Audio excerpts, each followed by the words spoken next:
beautiful. It never dies. Bumata. Bumata si Mami. Oo nga eh. Ano bang gusto mo? Ikaw na lang tatanungin ko. Yung nariregalo ko sa'yo, ano gusto mo? 1 million, bigyan kita. Talaga? Bakit? Nagsinungaling na ba ako sa'yo?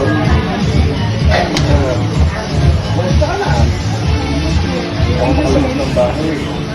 Nakakagulong na ulit ako. Tapos number 3 ako sa sobrang niyo. Kaso nag-problema ng presidente. Okay naman. Okay naman. Medyo malaki naman.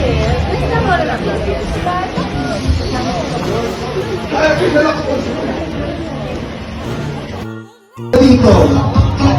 Wala na? Okay, wala na. So, pakibigin ko yung number po din ito.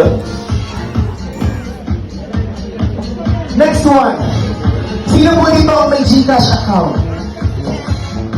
Ay, paano po yung mga nanalo po yun? No, Gcash. Hindi naman kung lahat. Okay, so, bring me yung po mismong nakabukas ha, na Gcash account na may pinakamalaking laman. Gcash account na may pinakamalaking laman. Pakita lang po niyo sa akin. Gcash account na may pinakamalaki naman. Parang wala akong mga naman yung mga Gcash account. Ay, ma'am. Oh my God. Oh, it's been a long 20 years ago. Yeah. We've been together. Yes. Oh, yeah. Hi, Francis. Hi. Hey, salamat po. Kumusta po kayo? Kumusta po kayo? Asiya. Bago. Last January 15, if you saw my speech, I am with the 307 San Mariano Masolita. San Mariano. Isabela. Isabela. I have helped 20,000 recipients, providing about hundreds of disabilities free wheelchair and thousand after thousand with those visually impaired. Right after nilabas ako ng kulungan, I never spent a single day in my life not to serve people. So, January,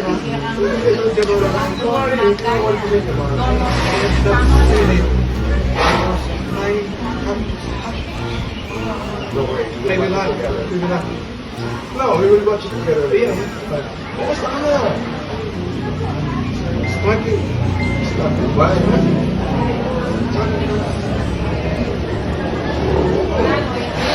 Blessing is just around the corner. You know, when I Kakarating na namin dito sa edad. I asked God for strength. You know, but He sent me a lot of trouble people to help. When I pray for wisdom, He gave me a lot of problems to solve. Then I realized my prayer was answered. Kasi nagbibigay ka dito. So one day, namiss talaga kita, kaya ako nga. Oh my God. Someone Olympic. Yeah, you know, every time I ask the great architect of the universe, grant me guidance, strength, and both my heart and hand. You know, when I'm during my incarceration,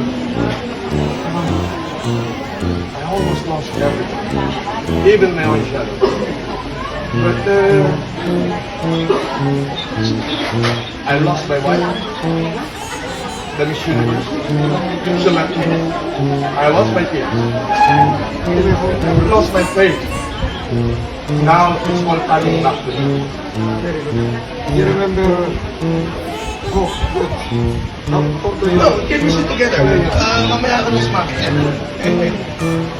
you remember the story of Hope? Yes. You know, but the Lord gave us back This is that. I'm on the aircraft, father. Let me give you a little story. March 15, 2 a.m. in the morning. It was Friday. It was 2020. I'm on the aircraft going to Japan. Because every Friday, I have visited my wife in Japan. My wife is a Japanese, a Miss Universe, Crown Miss Universe in Japan. Oliva. Then, every Friday, nag-fly ako papuntang Japan, tapos babalik ako ng Manila every Monday morning. Nandun ako sa aircraft. I have watched my phone with President Duterte announcing going to lock down the Philippines. So, whoever has the capacity to help the people must come out. So instead, before they close the door, the aircraft, I went up, bumaba. So, umuwi ako sa bahay, natulog ako. In my dream, I have seen two ways. I have seen people suffering na hindi pa naglalakon nila. Kasi alas 6 pa lang ng umaga, nakabalik na ako sa bahay, natulog ulit ako. And then, I have seen something, a very terrifying way. There is two roads. Good afternoon, everyone. We will be starting the program in 5 minutes, so Then the other road for the seat there. 919-087-1182. Sino po yun? Ayun, si Ninang pala. Aquarius po ang tamang sagot. Okay. We need kindness and gentleness.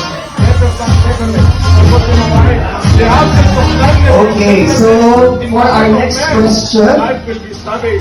what is Mirofest? Oh, Pinasok ko po kasi isang private school sa Manila, Bilangan yan, ha? Bible school, Bible College sa Manila. Siya po lang ang nag-provide from tuition fee, uniform, lahat po, pati pagkain, pati allowance, yun ang po namin nagbigay. Po regular po ako tapos po ng college, pinadala po kagad ako sa London. So sabi ko, when I went to London, you know, mga missionary po tayo na ako sa buhay na business. And then, si mami po, nung nag-start po sa business, I started as caterer and then restaurants. Si mami po, nag-inspire sa akin na pumunta sa business. And then suddenly, we never realized we've done so much of this. happy tayo, nag-happy kami na. Si mami po, nag-inspire po sa akin. Dahil po na ginawa namin, mag-asawa, dahil po na ginawa ko as far as business is concerned and ministry as well, siya po ang nag-encourage po sa amin. Siya po ang aming partner, siya po yung aming mami. I'm telling you, kung susulat po ako ng libro, kulang po ang isang araw, isang buwan, para isulat po lahat ng ibang kabutihan po ng aming mami. So, hindi ko po alam kung ano po yung pinaka-importante, pero ang masasabi ko po sa inyo right now, my Putpoploks! Ako ay ex-convict, convicted criminal at scammer. Ako ay ex-convict, convicted criminal at scammer.